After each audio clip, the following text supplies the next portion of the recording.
राधे राधे दोस्तों, जय श्री कृष्णा, जय श्याम बाबा की। आप लोग मेरी वीडियो देखने के लिए आए, उसके लिए धन्यवाद।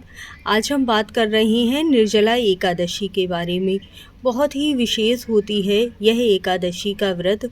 जो लोग भी इस एकादशी का व्रत करते हैं उन्हें साल भर की एकादशी व्रत का फल प्राप्त हो जाता है। ज्येष्ठ मास के शुक्ल पक्ष में इस व्रत को रहा जाता है।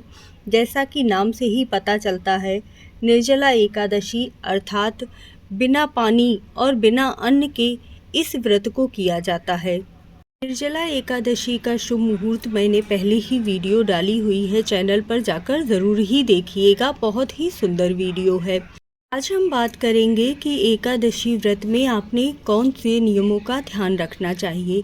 तो सबसे पहला जो नियम आता है एकादशी व्रत का, वह होता है अन्न का त्याग करना। अन्न का त्याग आपको 10वीं तिथि से ही कर देना चाहिए।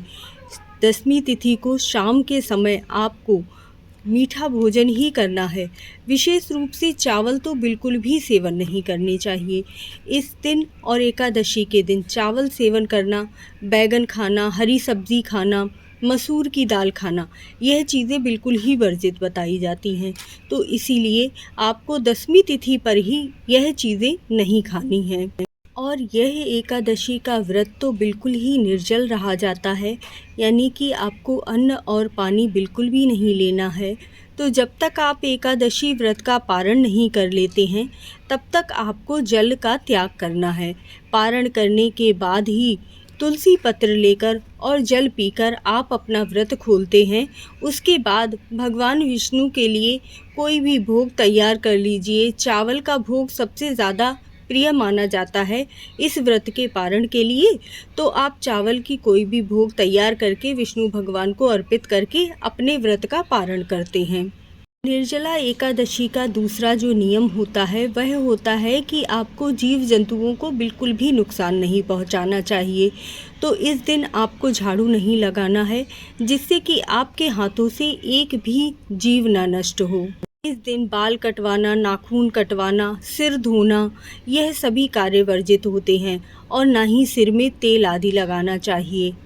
एकादशी व्रत में हमें अपनी इंद्रियों पर बहुत ज़्यादा कंट्रोल करना चाहिए।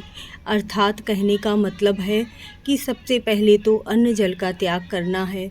दूसरा, हमें क्रोध नहीं करना है, गुस्सा नहीं करना है, किसी से झगड़े या वाद विवाद में नहीं पड़ना चाहिए। एकादशी व्रत में अगर एक बार भी आप मिथ्या भाषण करते हैं, यानी कि झूठ बोलते हैं, तो आपको इसका भी पाप लगता है। या फिर आप क्रोधवश किसी को गाली देते हैं तो इसका भी आपको पाप लगता है। एकादशी व्रत में ब्रह्मचर्य का पालन करना चाहिए और पलंग पर शयन नहीं करना चाहिए। ज़्यादा गद्देदार बिस्तर पर भी शयन नहीं करना चाहिए। आपको ज़मीन पर ही लेटना चाहिए। जो स्त्रियां होती हैं ना, सुहागन स्त्रियां, उन्हें कभी भी ज़मीन पर बिना कपड़ा बिछाए नहीं सोना चाहिए। तो कोई भी चादर डाल लीजिए या कोई भी चटाई डाल लीजिए, उस पर ही एकादशी के दिन शयन करना शुभ माना जाता है। सुबह के समय गंगा स्नान कर सकते हैं। थोड़ा सा गंगा जल डालकर आपको स्नान करना है और उसके बाद भगवान विष्णु के नामों का, मंत्रों का जाप करना है। ओम नमो भगवते वासुदेवाय नमः मंत्र का जाप करते हुए आपको विष्णु भगवान की इस दिन पूजा करनी है। एकादशी व्रत के पूजन की विधि भी मेरी चैनल पर ज़रूर आएगी, तो पूरी वीडियो ज़रूर देखिएगा। ऐसी ही धार्मिक वीडियोस के लिए मुझसे जुड़े रहिएगा और चैनल को सब्सक्राइब ज़रूर कर लीजिएगा।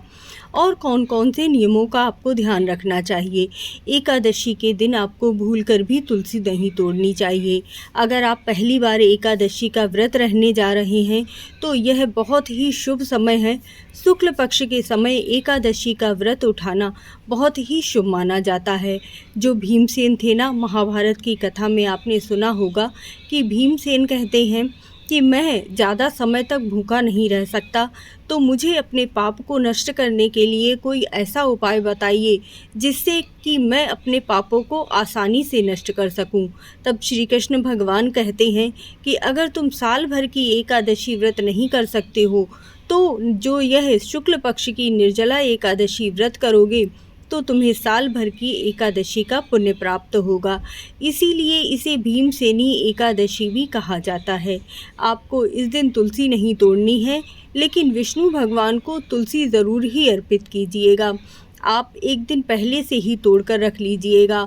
अगर नहीं तोड़ पा रहे हैं तो फिर जो आपके पास सूखी तुलसी रखी हो वह भी अर्पित कर सकते हैं। इस दिन तुलसी माता को जल भी नहीं देना चाहिए, क्योंकि ऐसा कहा जाता है कि अगर आप जल देते हैं तो तुलसी माता भी व्रत रहती हैं। वह लक्ष्मी माता का ही स्वरूप है, वह भी विष्णु भगवान के लिए इस दिन व्रत रहती हैं। आपको इस दिन तुलसी माता को दूध, कच्चे दूध से अर्पित ज़रूर करना चाहिए और साथ में कलावा ज़रूर अर्पित करना चाहिए। ऐसे कुछ नियम हैं जो एकादशी व्रत में पालन करने से आपके पुण्य बहुत ज़्यादा बढ़ जाते हैं। निर्जला एकादशी में आप पूरा दिन पानी नहीं पिएंगे तो ध्यान रखिएगा कि आप घर से बाहर बिल्कुल भी मत करिएगा। अपने हाथों को, पैरों को अच्छी तरह से जल से पोंछते रहिएगा। कपड़ा ले लीजिए गीला करके और अच्छी तरह से पोंछते रहिए, जिससे कि आपका एकादशी का व्रत बहुत आराम से निकल जाए। बहुत ज़्यादा गर्मी होती है इस समय पर, तो इस समय आपको विशेष रूप से ध्यान रखना चाहिए कि अगर आप इस व्रत को बहुत ही श्रद्धा भाव से कर पाएँ तभी आप इस व्रत को कीजिएगा। अगर आपकी शारीरिक क्षमता ऐसी नहीं हो रही है कि आप इस व्रत को कर सकते हैं, तब आप इस व्रत को मत कीजिएगा। और ज़्यादा से ज़्यादा अगर आप विष्णु भगवान के नामों का जाप करेंगे, विष्णु सहस्त्र नाम का पाठ करेंगे, कनकधारा स्तोत्रम का पाठ करेंगे, तब भी आपको इस एकादशी व्रत का पूरा फल प्राप्त हो सकता है।